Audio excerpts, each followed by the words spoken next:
Times of India, dated 3rd September 2016. Remember, this ropeway has been coming up from 2001 when Mr. Palikkar was the Chief Minister, 2016 when Mr. Palsekar was the Chief Minister, and now 2022 when Pramod Sawant is the Chief Minister. Nobody forgets about it. It goes and comes back, it goes and comes back. This time we're going to see that it goes and it doesn't come back. You must make sure you do it.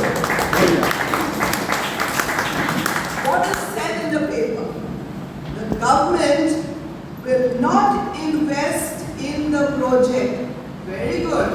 The operator is going to invest. So what's wrong with it? The state government's contribution is to hand over the land. The project will be taken up under PPP mode, with the company being allowed to operate the ropeway for the first 30 years. If their performance is good, then there is provision to extend the tenure to run the project. Of course, I won't be living there, I'll be 97 years old. So I don't think I'll be there, but it's going to be given to them. Now consider this.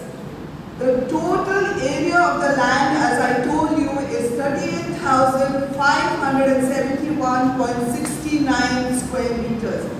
Consider just 50,000 rupees per square meter. Someone told me in Miramar it's more, it's less. Take 50,000.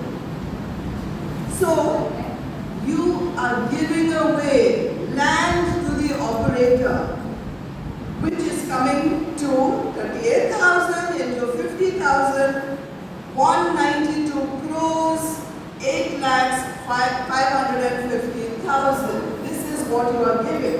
Now, listen to this. The successful bidder, who is Venus Adventures Private Limited from Jammu and Kashmir, they have their office which they opened, or another company called Royal Rides in Karanzale near Blue Bay. They have their office there. They will pay how much? Now we are giving them 192 crores and more actually. What are they going to pay to the government?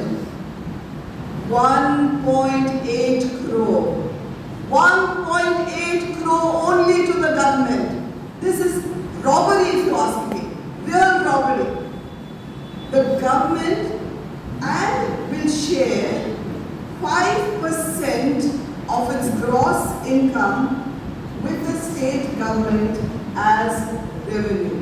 So 1.8 crore, they don't even say annually or for how long, it's just one-time payment, 1.8 crore and 5% of the gross profit. If they run into that loss, nothing. Now, that's not all. There is a pre-feasibility report, and here it says that the terminal building which they are going to build there, inside which Ritu will speak to you about, the terminal building can be leased by the operator to various ancillary tourism commercial operations. So there you go. Who says you won't be getting a jazzy, flashy casino in Miramar? It's all there. So what has happened with all this? It's so sad. All our sportsmen will lose their grounds. The people of Goa will lose their lands. And what will get? Chaos. 60,000 tourists with their cars, with the traffic on Miramar, coming here every day. We can't bear what is happening right now on Miramar. No parking areas, nothing. It's so difficult to find anything. We are going to get much more. This is what the government, who is for the people, is doing for its people. The Minister for Tourism, he was asked by the press, there's opposition to various projects. And you know what he says? Oh, opposition now is the flavor of the season. love this flavor because this flavor is genuine. It's people's opposition is genuine. We know we're going to suffer. This is what the people want. And our lives are going to be all turned topsy-turvy. We are not going to have any quality of life anymore with your projects that are coming up. So we will keep opposing. We love this flavor. But this is the flavor of Goa. But remember, corruption stinks, and this is what is happening in Goa. It was first proposed by the GSIDC that was set up in 2001. It was 3 projects proposed by GSIDC. None of them took off for whatever reasons. But the major problem with the ropeway project, that was from tangent to abort. The major problem which came up in the technical report by the consultants who were ILFS from Bangalore was that the wind currents in the bay at the mouth of the river are very strong, and post about 1 p.m. or 2 p.m. it's impossible. This is not going to be safe. So 20 years back, this was not taken further. Then, in 2011, it came up as a GTDC proposal, as a tourism department proposal. And interestingly, at that time, the director of tourism says, we have been receiving several proposals from interested parties to set up these facilities in Goa. So, he decided to issue an expression of interest. So, it is not about what the Goa government wants.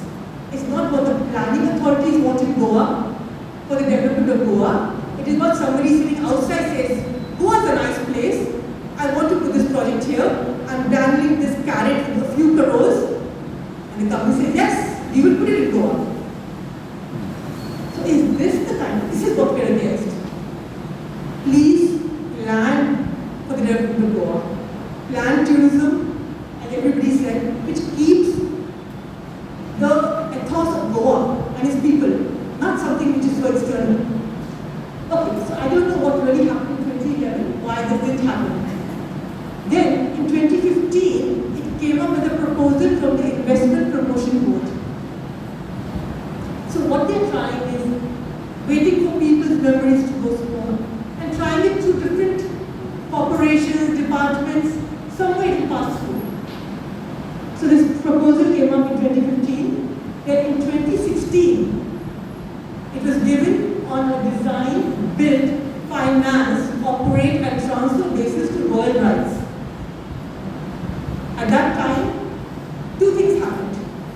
First, Mr. Panaji just gave me this. The CCP refused to give an NOC. They said, this project hasn't been informed to the CCP. So we don't know anything about it, we cannot give it. It's surprising. A huge project coming up in the city without informing the fathers of the city, without informing the CCP, but that's exactly the overriding powers. We can override everything. The people, the city, the laws of the state, the laws of the center. We can do what we want. So the CCP didn't give an NOC, and the CRZ, the GCZMA, didn't give approval for the CRZ. So the project was stalled a bit. But now, on 30th of September 2022, they have got the approval from GCZMA, and the project is ready to go. So let's see what's happening here. So this is development operations maintenance of passenger ropeway along with ancillary tourism activities. This is the key word between Panaji and Miramar. To give you an idea, this is the proposed ropeway right at the mouth of the river, and you can see the Atal Setu, which is a further inland. Just to give you an orientation of the project. Now, I am talking from 2 reports. One is the detailed project report of 2016, which was given by Royal Rise, based on which they got this project. And then in 2019, there was a pre-feasibility which was submitted for environmental clearance. So my data is from these reports. So the project rationale is what? That the North Goa beaches are very congested. We need to decongest them. We need to take away tourism from the beaches and adventure tourism. We need high-end tourism in Goa. So this project is going to lift the image of tourism services in the state. It's going to attract new tourists, the high-end tourists, and it's going to decongest the traffic on the beaches. This is their own rationale from their project report. And they also gave the potential advantages to the stakeholders, which are both the tourists and the people of Goa. So what do they say? The project will have positive influence on economic activity and will aid in upliftment of the surrounding areas. Please tell us, how is it going to uplift Miramar, Kampal and the surrounding areas? Then it's going to provide safe, clean, convenient transport to the public between Panaji and Rishon campus. The ropeway. And as an extra special to the people of Panjim, the working class locals of Panjim and Rishon campus will be given discounted and free rides during office peak hours. I mean, isn't that enough? A ropeway, a ride across. No, a ropeway, a cable car. As I said, they have taken the city, the land, they're taking the water, and now they're going to the air, the skies. So these are the advantages. Can the people be against this? This I want to bring up because it's something very important.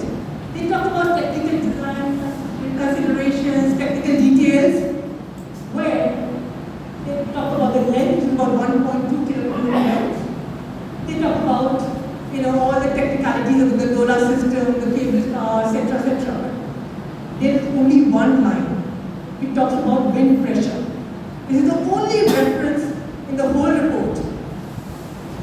In the DPR, the detailed project report, as well as in the pre-feasibility study, one line which says the peak wind pressure are approximately 40 kilometers per hour during monsoons, and we have catered for 70, so they are safe. That is all.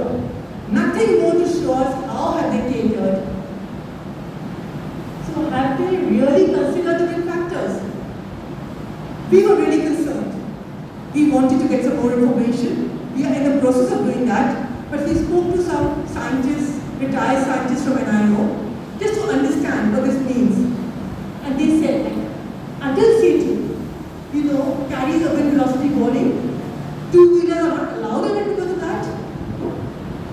So what about this 1.2 kilometers free suspended ropeway? Isn't this going to be affecting this? What happens when there are gusts of wind, cross currents, in the monsoons? Literally from May to September is monsoons. Will this project be viable?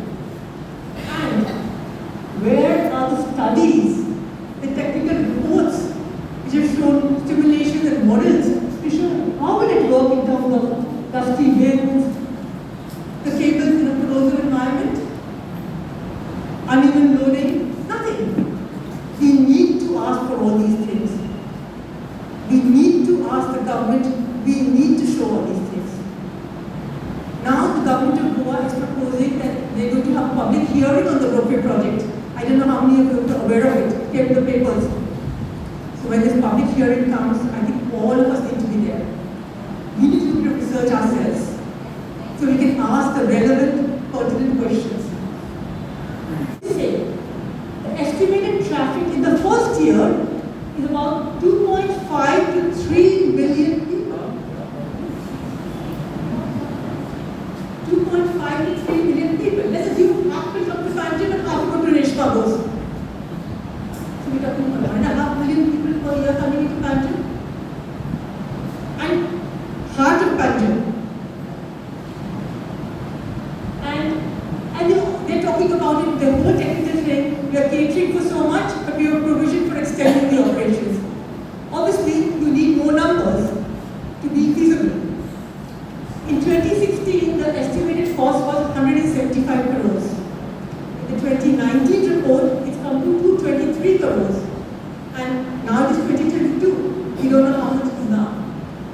There's also brewing. To give you an idea, Panaji, the lower terminal, Miramar, the upper terminal. This is the proposed layout.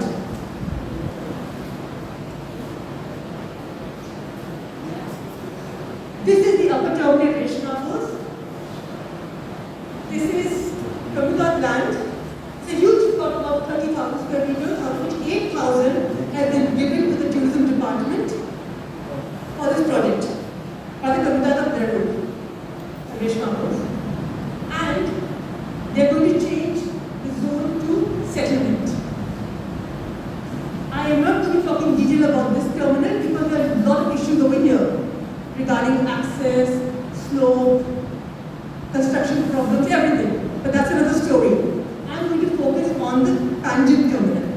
That is the lower terminal. As you can see, you can make out the swimming pool. So it's between the swimming pool, the indoor stadium, and the Directorate of Sports Affairs, and then parking. So that is the area they have identified. They say the whole land is about 14,000 square meters. It belongs to the government of Goa, out of which 5,200 has been given for this project, for the lower terminal.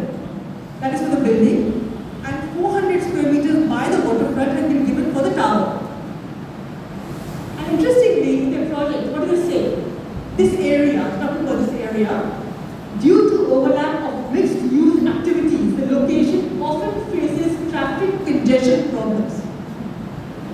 So they're already recognizing it. And what are you doing about it? We are decongesting the North Goa beaches and further congesting Panaji. Is this planning? Is this development?